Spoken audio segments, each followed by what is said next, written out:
ಬೆಂಗಳೂರಿನಲ್ಲಿ ಪ್ರತಿಷ್ಠಿತ ಕಾಲೇಜಿನ ವಿದ್ಯಾರ್ಥಿನಿ ಮೇಲೆ ರೇಪ್ ಆಗಿದೆ. ಪಿಜಿ ಮಾಲೀಕನಿಂದಲೇ ವಿದ್ಯಾರ್ಥಿನಿಯ ಮೇಲೆ ಅತ್ಯಾಚಾರ ಆಗಿದೆ. ನಿಜಕ್ಕೂ ಶಾಕಿಂಗ್ ವಿಚಾರ ಇದು. ಸೋಲದೇವನಹಳ್ಳಿಯಲ್ಲಿರುವಂತಹ ಪಿಜಿ ಮಾಲೀಕ ಅಶ್ರಫ್ನಿಂದ ಇಂಥದ್ದೊಂದು ಕೃತ್ಯ ಆಗಿದೆ.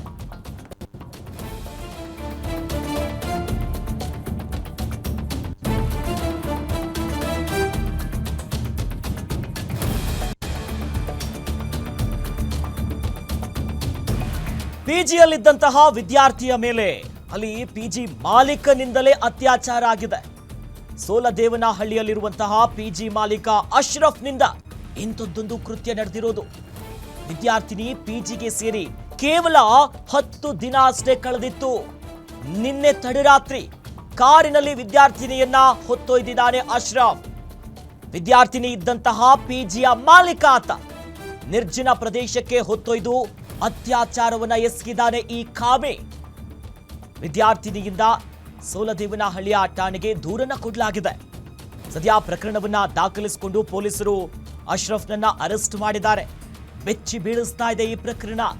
ಸಾಲು ಸಾಲು ಅತ್ಯಾಚಾರದ ಪ್ರಕರಣ ನೋಡ್ತಾ ಇದ್ದೀವಿ.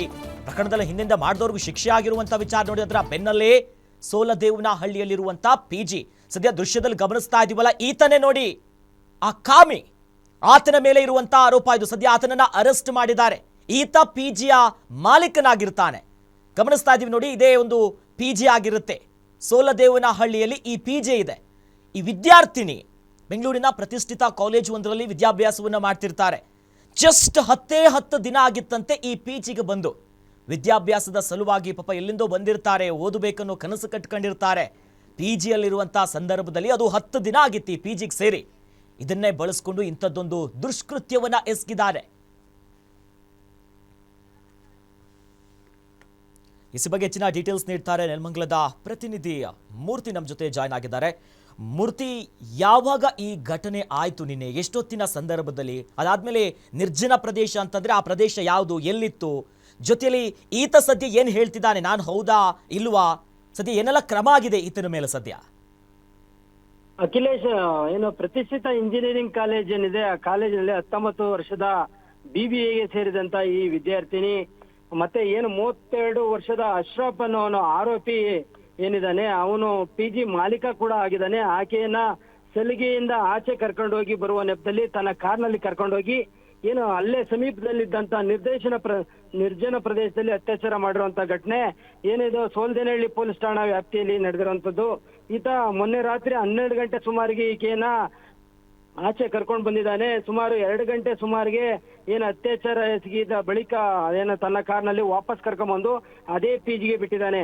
ಮತ್ತೆ ಏನು ಆಕೆ ಏನು ಮೊದಲೇ ನೊಂದಿದ್ಲು, ಆಕೆ ಪಿಜಿಯ ಇತರೆ ಸ್ನೇಹಿತರ ಬಳಿ ಚರ್ಚೆ ನಡೆಸಿ ಏನು ಧೈರ್ಯವಾಗಿ ಸಮೀಪದ ಸೋಲದೇವನಹಳ್ಳಿ ಪೊಲೀಸ್ ಠಾಣೆಗೆ ತೆರಳಿ ಈತನ ಮೇಲೆ ದೌರ್ಜನ್ಯದ ವಿರುದ್ಧ ಪೊಲೀಸ್ ಠಾಣೆಯಲ್ಲಿ ದೂರು ಕೊಟ್ಟಿರುವಂತದ್ದು.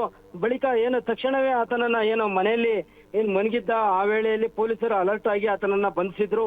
ಏನು ಈ ವಿದ್ಯಾರ್ಥಿನಿ ಬಗ್ಗೆ ಹೇಳ್ಬೇಕು ಅಂತಂದ್ರೆ ಕೇರಳದಿಂದ ಬಂದು ಕೇವಲ 10 ದಿನ ಮಾತ್ರ ಆಗಿತ್ತು. ಈ ಆರೋಪಿ ಅಶ್ರಫ್ ಕಡೆಯಿಂದಲೇ ಇಂಜಿನಿಯರಿಂಗ್ ಕಾಲೇಜ್ ಕೂಡ ಇಂಜಿನಿಯರಿಂಗ್ ಕಾಲೇಜಿಗೆ ಈತನೇ ಸೇರಿಸಿದ್ದ. ಮತ್ತೆ ಈತನ ಪಿಜಿಯಲ್ಲೇ ವಾಸವಿದ್ದಂತ ವಿದ್ಯಾರ್ಥಿನಿ ಈತೆ ಏನು ಪ್ರತಿಷ್ಠಿತ ಕಾಲೇಜ್ ಏನಿದೆ ಅಲ್ಲೇ ಸೋಲದೇವನಹಳ್ಳಿ ಠಾಣೆ ಸಮೀಪ ಮತ್ತೆ ಕಾಲೇಜ್ಗೂ ಸಮೀಪ ಆಗಿರೋಂತ ಒಂದು ಆ ಪಿಜಿ ಆಗಿ ಇದಾಗಿತ್ತು. ಬರೀ ಕೇರಳ ರಾಜ್ಯದ ವಿದ್ಯಾರ್ಥಿಗಳೇ ಈ ಪ್ರತಿಷ್ಠಿತ ಕಾಲೇಜ್ ಏನಿದೆ ಇಲ್ಲಿ ವ್ಯಾಸಂಗ ಮಾಡ್ತಾರೆ. ಬ್ರೋಕರ್ಗಳ ಮುಖಾಂತರ ಕಂಪ್ಲೀಟ್ ಏನು ಈ ಪ್ಯಾಕೇಜ್ ಏನಿದೆ ಆ ಪ್ಯಾಕೇಜ್ಗೆ ಈ ಬ್ರೋಕರ್ಗಳ ಮುಖಾಂತರ ಏನು ಕೇರಳ ರಾಜ್ಯದಿಂದ ವಿದ್ಯಾರ್ಥಿಗಳನ್ನ ಕರ್ಕೊಂಡ್ಬಂದು ಇವರ ಪಿಜಿಯಲ್ಲೇನೆ ಏನು ವಾಸವಿರಂಗೆ ಏನು ಆ ಪಿಜಿಯಲ್ಲಿ ಅವಕಾಶ ಮಾಡ್ಕೊಡುವಂಥದ್ದು. ಹಾಗಾಗಿ ಏನು ಈ ಒಂದು ಪಿಜಿಯಲ್ಲೇ ಉಳ್ಕೊಂಡಿದ್ಲು. ಹಾಗಾಗಿ ಅದೇ ಒಂದು ಸಲಿಗೆಯಿಂದ ಈತ ಆಚೆ ಕರ್ಕೊಂಡೋಗಿ ಏನು 19 ವರ್ಷದ ಏನು BBA ವಿದ್ಯಾರ್ಥಿನಿ ಏನಿದೆ ಆ ವಿದ್ಯಾರ್ಥಿ ಮೇಲೆ ಅತ್ಯಾಚಾರ ಎಸಗಿರುವಂಥದ್ದು. ಸದ್ಯ ಏನು ಸೀನ್ ಆಫ್ ಕ್ರೈಮ್ನವರು ಸ್ಥಳಕ್ಕೆ ಬಂದು ಸ್ಥಳನ ಪರಿಶೀಲನೆ ಮಾಡಿ ಏನು ಸ್ಥಳದಲ್ಲಿ ಅಕ್ಕಪಕ್ಕ ಇರೋಂಥ CC ಕ್ಯಾಮ್ರಾಗಳನ್ನ ಏನು ಶೋಧನೆ ನಡೆಸಿ ಈಗ ಆರೋಪಿಯನ್ನು ವಶಕ್ಕೆ ಪಡ್ಕೊಂಡು ವಿಚಾರಣೆ ನಡೆಸ್ತಾರಂಥದ್ದು. ಅಖಿಲೇಶ್, ಎಸ್, ಧನ್ಯವಾದಗಳು ಮೂರ್ತಿ ತಮ್ಮೆಲ್ಲ ಮಾಹಿತಿಗೆ.